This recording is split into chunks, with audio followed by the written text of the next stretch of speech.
5 years ago, Earth was attacked by an alien race we call the Mimics, and the invasion has advanced steadily ever since. All mainland Europe is under alien control right now, and the UDF, the Unified Defense Force, is humanity's last hope. In an effort to get more people to join their ranks, they provide a high-tech war suit to each volunteer. And this is Major William Cage, the U.S. Army Media Relations. His job is to steer public opinion in favor of the UDF. He's often seen on TV explaining that war suits can make a super soldier out of any inexperienced civilian. A good example is Rita and her remarkable body count in the Battle of Verdun, which was also Earth's very first victory so far. Now dubbed the Angel of Verdun, Rita had no previous training or experience. Now the UDF is planning a large-scale counterattack. Operation Downfall is set to begin tomorrow, and General Brigham will need help with a possible backlash, as the mission is bound to cost many lives. Cage is informed that he's being deployed to the first wave tomorrow. Trying to remain calm, he explains that he's just a pretty face. Brigham clarifies that this is a direct order. Resorting then to blackmail, Cage reminds the general that he could spin the narrative the other way. Definitely the wrong move. After a brief chase, he's knocked out by a stun gun and wakes up at the Heathrow base in handcuffs. Sergeant Farrell takes a document from his left pocket, and it says that Cage is a deserter who's been caught impersonating an officer to avoid his duty. With a long speech about glory, Farrell takes him to the J Squad. After a quick inspection, the sergeant has to remind them of his personal opinion about playing cards. He leaves Private Cage under their care, and they proceed to ignore him. Ironically, everyone else seems more familiar with the super soldier suit than its poster boy. Yet, at 6 a.m., he's boarding the aircraft with the rest of the platoon, and soon flying towards the French coast. At 30 seconds to drop, there's an explosion on the ship, and what was expected to be chaos becomes pure hell. The Mimics are clearly prepared for the attack, as if they knew the humans were coming. Right now, Cage is just doing his best to play dead, as a big chunk of their own aircraft comes crashing down. Private Kimmel is the first one to meet his maker.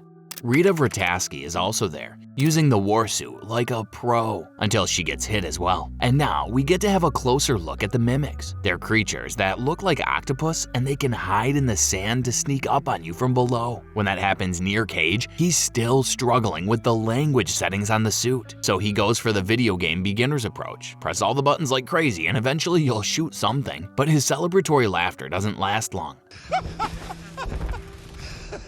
A bunch of Mimics are coming his way, and there's even a bigger one that seems filled by blue fire. Cage manages to blow up the blue alien, but sadly, he also gets caught in the explosion. And that's when things get weird. Cage wakes up in London again, at the Heathrow base. Of course, he's not supposed to wake up at all, but what's really weird is that everything looks and sounds exactly the same, and Sergeant Farrell behaves as if they've never met. Cage asks him what day it is, but Farrell can't miss this opportunity to reply, it's Judgment Day. Then he delivers the exact same speech while escorting Cage to J Squad. Kimmel's there too, like nothing happened. The day keeps going on repeat, and the only minor changes are the ones caused by Cage himself. Maybe it was a premonitory vision, a warning about the dangers to come. In that case, it was for nothing, because he simply watches it all happen. The aircraft exploding, Kimmel getting smashed. He doesn't lift a finger until Rita's in danger. Then he manages to save her. She shows her gratitude by leaving him there wounded, right when there's a Mimic coming. So this is Groundhog War, apparently. But fear not. This time, he's gonna do something about it. He starts by telling Sergeant Farrell what's in his left pocket. That gets him to be dragged to J Squad even more roughly than before. After calling each one of them by name and saying which exact cards are under the blanket, he urges everyone to listen. He says the Mimics are expecting them. This mission is a huge mistake. So now that tape on his mouth is one more of those minor changes. At least he's trying to warn them about the explosion. He fails to do so, but he won't fail Kimmel this time. And this is how Cage dies. Again. No problem. Just give him another 36 hours and he's back here, having learned how to save Kimmel effectively. He only needs to die and come back a few more times until he's able to have a decent conversation with Rita. But then he has a second big surprise. When she finally stops to listen, she immediately understands what's happening. Realizing that the ship right behind him is about to blow up, she tells him to find her when he wakes up.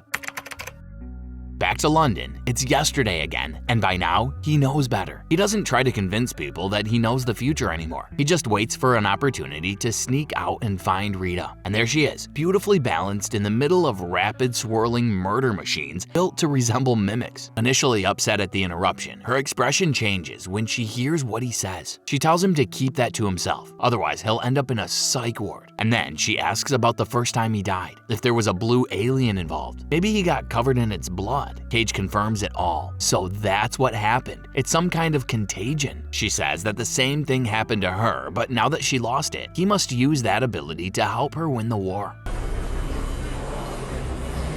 Rita takes him across the base to meet Dr. Carter and tells him that Cage is the new hero. She also says he's not having the visions yet. The last part makes Cage a bit uneasy and demands to know a little more. Dr. Carter used to be a top specialist in alien biology at Whitehall until his dedication to Rita's case destroyed his career and reputation. He explains that mimics function in synchrony, like a single organism. The smaller ones are just pawns, foot soldiers, or what have you. The blue ones are the alphas, and all of them are controlled by the Omega, a gigantic alien that no one has actually seen. They only know what it looks like because of Rita's visions. The Omega has the ability to control time and resets the day every time an alpha dies. That's why they're invincible. They always know what the humans will do. Their only single flaw is this kind of accidental transference that lends the same power to a human. This is how they took a hit on Verdun. Rita was able to relive her first day so many times that it became a predictable game. It had nothing to do with the pathetic suits. So far, Cage is happy to have all this new information, but that's only until he finds out what these two want from him. They ask him to keep dying every day. This way, he'll reset the day for everyone, stopping the enemy's advance until his own visions help them locate the Omega. Then he'll get Rita to that place and she'll kill the thing. From now on, Rita is in charge of his combat training, and both Brigham and Farrell are nice preschool teachers compared to her. It turns out that she lost the power, getting injured in Verdun. The blood she received at the hospital replaced the alien-spiked one, and the visions were gone, which means that whenever Cage is wounded, he must make sure it's fatal. And if it doesn't kill him, Rita will. And we're back to the beginning. Once again, he sneaks out the push-ups and Farrell is mad at everyone. He comes to Rita with a much more direct approach, trying to speed things up. They get back to training. He gets hurt and Rita pulls the trigger. All over again, several times. For Rita, it's always day one, but for him, it's been months of training. Until one day, finally, between the bullet and the awakening, he has a vision. There are mountains, a dam, and some writing in German. And then he sees the Omega in the bottom of a deep tank. When Rita hears about that, she declares that training is over. They're moving on to phase 2, where Cage follows that initial script until the disastrous landing. Now it's time to figure out a way out of that beach. They go with the same strategy Rita used in Verdun. They memorize each move that works until eventually they get to one that doesn't. Then they go again and repeat the sequence, replacing the last move by another one. Little by little, they do make some progress, but something else is going on now in that little cowardly lion's heart. While he remains a stranger to Rita, she has been part of his life for months now, so it's getting painful to watch her suffer in so many different and creative ways. And on top of that, he's also tired of this infinite loop and starting to lose faith. One day, he decides to skip the routine. Instead of boarding the dropship, he goes to a pub and gets wasted. But not even here, he'll be left alone. Some old-timers start to give him hell for not being over there, fighting for the planet. They call him a coward. And then the power goes off and there's an alarm blaring. The few people outside are running and screaming as something huge is moving underwater. So this is what happens at the end of day 2. London is falling. That seems to bring back some of his drive with newly found hatred for the mimics. But when Dr. Carter happily announces that he identified the dam from the visions, Cage just replies that it's not the first time he finds it. No matter what they do, the mimics crush them at that beach, every time. But what Cage seems to be missing is all the amazing progress he's made. Remember that ambush that vanquished J Squad the first time around? Not a single one of them dies now. Cage saves them by taking down all the mimics around in the most spectacular way. So eventually, they do make it out of the beach, and now they start the same trial and error process to find a working vehicle and get further inland. His instructions to Rita are so specific that it's obvious that they've done this before. Once they do get a car, the radio news is all about the London attack. Distracted by that, they forget to unhook the trailer behind them, and it turns out it is occupied. But Cage is ready for that now. He takes care of the unwanted hitchhiker, using the suit like a pro. Bothered by Rita's constant silence, Cage tries a risky approach. He says they'll keep driving and she will eventually open up, sharing stuff about her family and all. She'll even tell him her middle name is Peyton. He makes it sound like it's just useless to resist what already happened, except that's not her middle name. He's just trying a different one each time until her reaction reveals the right one. Not this time though. As they run out of gas, they start walking across a field until they reach an abandoned residence. They look around for useful stuff and find a car in the garage, but their pot of gold is in the yard. There's a helicopter in perfect state. Cage suggests they siphon the gas, but Rita can't see the point of driving when they can fly. They start to kind of argue about it, but she's hurt and can't hide the pain any longer. So they go inside and he takes care of her. He tries to convince her to spend the night at the farmhouse and get some rest. She knows where this is going, of course. So she replies that if this is a dead end, then they should reset right away and start over. He buys himself 10 minutes to try and find the keys to the helicopter. At least they'll know where they are next time. But as he's making her coffee and knows exactly how she likes it, it becomes clear that they've been here before. With the keys in his pockets all along, he's been trying to stop her from flying that helicopter. A nearby dormant mimic comes back to life as soon as she turns the engine on. Every version they've tried so far ends with her doom. Even when he survives, it's pointless to keep going. He won't kill the Omega in a reality where she's dead, because then she would be really dead forever. From her point of view, it is hard to understand how her life could mean more to him than saving Earth. She's too stubborn to listen and goes on with her plan. Then the mimic attacks just like he said, causing her to crash down.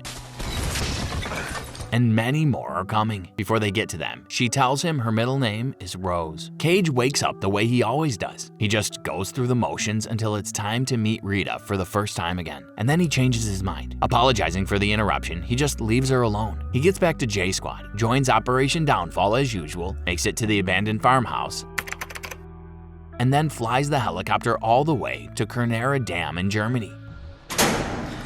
It's just like in his vision, and he soon finds the same tank. But the Omega is not there. He's attacked by an Alpha who's careful not to kill him. Realizing it's a trap, Cage jumps into the water and drowns.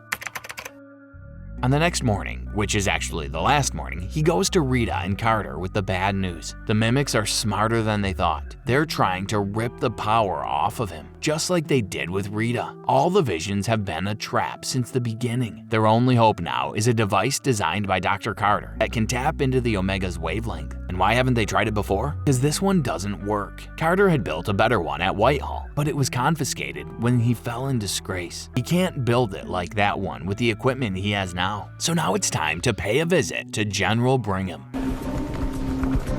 He's very surprised to see this odd pair together, and he does get impressed by Cage's ability to predict everything that happens. But that's not enough to convince the stubborn old man. With Rita's gun pointed at him, he opens the safe and hands in the device, but only to have them ambushed the moment they set foot inside. Time to reset and try again. Now they steal a getaway car and Rita sticks the device into Cage's leg. It has an immediate effect on him. Now directly connected to Omega, he sees where he is actually hiding, under the Louvre Pyramid. Great.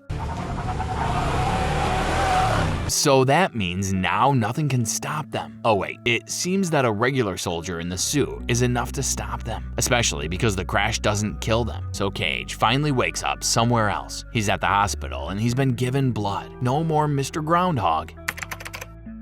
This is the night before Operation Downfall begins. Before that, they must get to Paris and kill the Omega. And now, there's no do-over, no room for mistakes. Realizing they need reinforcements, Cage goes back to old J Squad. Now he has a lot more to go on, so he provides detailed information on some of their most personal stuff, finally convincing them that he's telling the truth. The presence of Angel of Verdun also helps the cause a lot. So instead of following Sergeant Farrell, the whole squad joins Cage and Rita in a stolen dropship headed to Paris. When they're close to the museum, the mimics start to attack and they crash.